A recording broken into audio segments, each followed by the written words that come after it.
Hello, folks, and welcome to Gearbox Podcast, your weekly dose of podcast. I'm Nick, And I'm Moxi. and today we're gonna talk about the Marina Bay Street Circuit, also known as the Singapore Grand Prix preview. For those who are wondering, this week is going to be the Singapore Grand Prix is going to take place, and in the 1st October is going to be the qualifying session, and 2nd October is going to be the race. So yeah, a little information for people who want to watch the Grand Prix. Right. Nick, back to you, man. Thank you. So the first Grand Prix was held in 2008. It's maybe one of the most fun circuits to watch and probably the most entertaining for new fans as they will watch so much Formula One this week as it just is one of the biggest Formula One races as the lap record is 141.905 by Kevin Magnussen in 2018, and we definitely have to think about a really slower lap time every lap because of the rain that it's been accepted by the whole weekend that we were just waiting to see. And also 61 laps, which is quite a lot, and we don't really see that quite often. It's the biggest Grand Prix. We don't Prix. see that quite frequently. It's something that is for the first time and something different. Yeah. Because I think the Singapore Grand Prix is one of the most famous Grand Prix in Formula One. It is going to have a lot of attention from all the people around, and hopefully it's going to be a great race. And of course qualifying session as well. It will definitely be. So, Jon, do you have any other comments to say? Okay, so a few things about the past winners. Sebastian Vettel is the driver with the most wins, winning 5 times the Singapore Grand Prix in his career in 2011, 2012, 2013, 2015 and 2019, which makes him one of the greatest Singapore slash German drivers in Formula One. Something else about the driver standings, Max Verstappen is leading with 335 points, and Leclerc being in the second place with 219 points, and Sergio Perez in the third place with 210 points. Nick, back to you.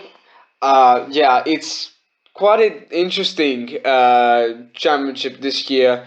After pretty much a long time, because last time we were in Singapore, it was 2019, and lots of things have happened since then. With new car regulations, the whole chassis has changed, the whole aerodynamics, and the shape of the Formula. Yeah, exactly. Formula cars. Yeah, exactly. The chassis too. Changed. So you can pretty much understand that it's going to be quite a different strategy from the teams. The teams will definitely have to, think about how they should drive differently or how they should think about the whole lap, which is going to be quite an endurance, like I said before. It's going to be a really long Grand Prix because of the rain and because of how many laps we have here. Back to you, Jon. And bear in mind that Verstappen is right now really focused on this Grand Prix because it will change a lot of things if he finishes in the first place. And of course we have Leclerc, who, if he finishes in the 8th place, then he might have a chance to win the Grand Prix, and of course, not to win the Grand Prix, to win championship. But I think that Verstappen is now in a really good place because he has the advantages, and I think that Leclerc will be in a really bad phase because he has to finish in the 8th place. But I think that Ferrari will make it up, and I think that Leclerc we won't have any problem with that. Nick, back to you. Yeah, so I will have to agree with you. The Singapore Grand Prix will be quite a decider It's the first Grand Prix that we're gonna see this year that it pretty much it's gonna decide if any driver, either Leclerc or Perez or Verstappen, do any mistake. It will quite cost them and might be the last chance to keep up on their And the decider. yeah, the decider and the last hope for Perez and Leclerc to keep up on the championship with Verstappen. And let's just say that Red Bull have been from a team that on the first race in Bahrain, which they had a double DNF because of powertrain failure. Because of the Hmm. the engine failure that Max had and one lap later Perez had, which was quite tragic and led to the podium of Lewis Hamilton, quite a dramatic finish for Red Bull that time, and that Yeah. DNF in Australia on the third race, it was that it really showed that Verstappen is a great driver, but he's just not up there because of the car. Red Bull have just flipped the script, and they've put in great strategies. They've done a pretty good car, and this has led up to being in Singapore with 6 races to go, and they have a chance to seal the drivers' championship in this Grand Prix if they have a miracle today. You know. Yeah. Yeah. Totally agree. We wish good luck to Red Bull, and of course, a few things about the race. Fortunately, or fortunately, it's going to rain all day long in the 2nd of October, which is going to have an impact on the drivers. And maybe Verstappen will be in a really difficult position, as you know. He is not really good in wet. When it's raining, he's not really good in the Grand Prix. But I hope that he will be focused and overpass this obstacle, because it is an obstacle, to be honest. And yeah, it is going to rain, and yeah, that's pretty much it about the race. Also, about the Marina Bay, its circle length is 5,063 kilometers, which means that it is not like a really small Grand Prix. It's not a small like circuit. It is a really big, and yeah, I think that might have an impact. But still, it is what it is, and yeah, that's pretty much it. Back to you, Nick, and yeah, that's it. Yeah, I will have to add as well that the Marina Bay Street Circuit has only 56% of full throttle, which just shows why, even though it's such a big uh, circuit length Grand Prix with many straights, if you think about it, it's just so narrow and with so many 90-degree turns that you can pretty much understand that it is gonna be quite hard for the drivers to keep up. Let's just say about the whole Singapore temperatures that there are, that just the humidity that the Marina Bay Street Circuit has showed, that it's just quite painful for the team, mostly the drivers, of course, that they're just in the cockpit and they're driving for 2 hour long. Definitely, the rain is gonna cool down some things, Yeah, but definitely. definitely, yeah, exactly. But I don't think it's not gonna be quite painful for the drivers. It's still gonna be a challenge, you know. It's still gonna be quite a hard one. Hopefully, we don't see too much drama. You know, it's been a circuit that we've seen some crashes. Hopefully, we don't Yeah, have yeah, man. a pretty big one. Always rain just shows such a good, entertaining drama. But hopefully, this drama just It is. doesn't, you know. It is good for us, but bad for the drivers, because Yes, like we see, exactly. we watch the Grand Prix from our televisions, and we see rain, and we like want drama, but they don't want that. Yeah, exactly. Don't want that. I will have to agree with you. Back to you, Jon. So, bear in mind that Leclerc uh, has won the pole position in 2019, which has a big impact on us and on the Formula One supporters. And in 2018, Hamilton was in the first place and getting that pole position, and Sebastian Vettel in 2017. But that doesn't really matter because Vettel right now is Aston Martin, and he's not like a big danger for Verstappen and Leclerc. So back to you, Nick. Yeah, I think we've pretty much said everything that is for this weekend. Definitely, we have a lot of things to see. It's quite a slow circuit, which pretty much gives us a taste of what we're gonna see this weekend. Teams that they're focusing a lot on the low speed corners and not on the high speed corners and the straights.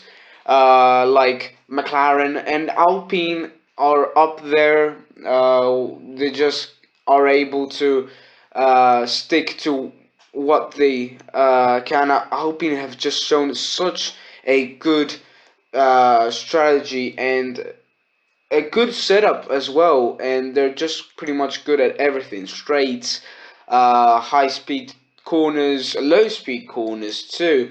But I think with the rain too, it's a good chance for teams like Alpine, McLaren.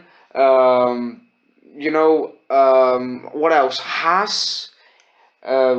Maybe even Williams with Alex Albon. They can definitely have a chance and hope for some points. For some good points too that can help them in the Constructors Championship. I think that's gonna be Couldn't agree with you. Couldn't agree with you more, man. yeah. We wish good luck to all drivers, and let's now go to the predictions. So, who's gonna think? Who do you think is gonna be in the first place? Right. First place for the Sunday's race. I'm just gonna go for Max Verstappen. I think it's a circuit that he's shown a good character, and it's definitely a circuit that it's not that good for Red Bull. I think it mostly suits Ferrari and Mercedes, but I think there's a strong chance that Verstappen is going to get this win, followed by Sainz, Russell. I'm going to go for Lewis Hamilton in P4 and Charles Leclerc in P5. I think Perez is going to have a mare. So I'm just going to go for my predictions. And for the Saturday's pole position of the qualifying session, I'm just going to go for Charles Leclerc. And I think he's going to prove himself in the rain in a track that he's gotten a pole position back in 2019, back where Ferrari had, I think, the last one too. Yes, I think, yeah, they had the last one too. After that dramatic 2020 season that they weren't really up there. What about you? Because of the coronavirus. Yeah, exactly. Yeah, I'm gonna agree with you. For the first place, I think Verstappen is gonna be in the first place, and Leclerc following him in the second place, Perez in the third place, Sainz in the fourth place, and George Russell in the fifth place. I think that Verstappen will prove himself right, and be in the first place because he's a really experienced driver, and I think he's not going to have any problem with rain. While I think for the qualifying sessions, Leclerc is going to be in the first place, but unfortunately, because he's not really good in rain, he's going to lose a lot of positions. Not a lot, man, one position, but still, it is a really important position, to be in the first place and then go to the second place. That's reduced, and yeah. But if if I will correct, then Verstappen will not be crowned champion, at least for now, because Leclerc is going to be in the second place, and he might have a chance to win and to be the champion in this in this fantastic 2022 Formula One season. Back to you, Nick. Right. I will have to agree with you. With that, definitely Verstappen mathematically can win the championship, but the race still goes on for the championship. And I think mathematically it's not going to be done, and it's not going to be sealed with Verstappen getting a good result here in Singapore, and Leclerc and Perez just having a nightmare and just losing all hopes of the championship mathematically. So it's definitely not going to be the last time we're going to see those three battle for the championship. I think we need Suzuka to, just close the whole race for the championship, for the drivers' championship. But an interesting one that nobody's really talking about is the constructor championship. What do you think about, Moxie? Well, I think Red Bull is going to be crowned the champions of the constructions championship. Uh, in the second place, I think it's going to be Ferrari, and in third place, I think Mercedes. Russell has proven to be he's proven to be a really great driver. Being in the third place quite often, and despite having Hamilton being in the sixth place quite often, and yeah, that's pretty much about the constructor championship. What do you think, man? Yeah, I think Red Bull is up there. I think they could definitely. It's hard to secure the constructors championship early on because of the two drivers, and you definitely don't have very often two great drivers to just keep up for the constructors championship, just like we've had so many years. But I think, yeah, I will agree with you. Verstappen and Red Bull are going to be crowned this year as the 2022 champions. Uh, I'm not really sure about Ferrari up there in second place, with all the mistakes they're doing, definitely with the engine failures that they've showed so many times. I think even though that they've had a, let's say, two-thirds of a season, they've still not proven Yeah. they have a stable and durable engine. Rather than Mercedes and Alpine and McLaren, who are behind. Definitely, Alpine and McLaren are not able to go and battle for P2 and P3, but Alpine and McLaren have shown some good endurance. So I think if I have to do my predictions of how the championship is gonna go down to, I will have to say Red Bull P1, Ferrari are gonna be in P2, and Yeah. Mercedes are gonna be in P3, following Alpine in P4 and McLaren in P5.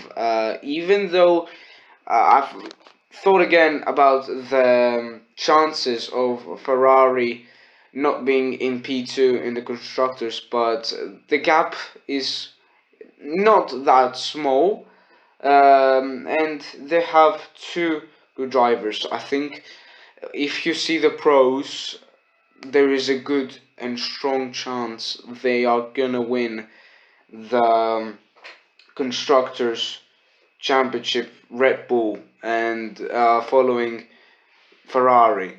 I think, Yeah. So basically, Ferrari has a lack of organization. There's a yeah, lack of organization. I mean, they do mistakes quite frequently, and they do not correct themselves, and that's a really bad thing. Yeah, I will have to agree with you on that. They've done so many mistakes that not only the strategist, but Leclerc has done some mistakes with Science too, showing that the car is not perfectly stable. And that just costed them this year with such a good chance. You know, that 1-2 in Bahrain really showed that they had chances and a good team to, just give a platform for the drivers to shoot their shot. But it's just not looking good anymore for Ferrari, isn't it? They've had a good chance Yeah, at the start of the year and they've just bowled it. they didn't use that chance that much, and they didn't take advantage of it. Yeah, exactly.